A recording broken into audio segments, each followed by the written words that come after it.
Hello Jalinder राव, अहो भानू बोलते. अहो तुमच्यासाठी मी आज वटपौर्णिमेचा उपास धरला होता. का बरं म्हणजे काय, का बरं? अहो तू माझ्या सौभाग्याचं बेन आहे म्हणून. अहो ते बेन असू नाही ते शेण असू, तुम्हाला त्याचं काय घेणं देणं आहे?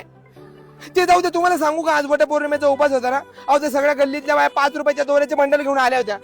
मी काय घेऊन गेले होते माहिती का तुम्हाला? अहो 500 रुपयाची नायलॉनची मांजीची अस्त्री घेऊन गेले डायरेक्ट. अहो अशी गुंडाळणी ना, अशी गुंडाळणी ना, सगळ्यांचा दोऱ्या कट, सगळ्यांना वाटत कटली उरले उरले ओरडत होते माहिती का? तुम्हाला सांगते, अहो फेऱ्या मारल्या का? अहो फेऱ्या नाही मारल्या, वडावरून उड्या पण मारल्या, वडावर बसून खाली फेऱ्या मारणाऱ्या बायांना मी काड्या पण मारल्या. मग इतका धिंगाणा केलाय ना मी आज, खूप खतरनाक. आपल्या सासूबाई नाही का तुमची आई, त्यांना म्हणत होते कमी आंबे खा, कमी आंबे खा. चालले आता त्यांना ती पिवळी गोळी घ्यायला. त्यांना जुलाब लागले ना, भाड्या भाड्या आगमन होते त्यांना.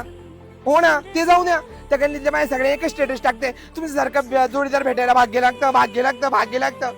मी काय ठेवलं माहिती का तुम्हाला? मी तर गाणं ठेवलंय किती छान. शिंपल्यांचे शोपीस नको, जीवन कला चुत्यात. अहो तुम्ही काय चिडताय इतकं? नाही मी ते डिलीट करेन. जाऊ द्या, मी नाव पण घेतलं होतं, तुम्हाला सांगणार होते, मी नाही सांगणार आता. सांगते ऐका. वंदन करते वडाला, दोरी बांधते खोडाला, दीर्घायुष्य दे बाई माझ्या या बारबोड्याला. Hello hello Jolly, hello hello Jolly, hello hello आई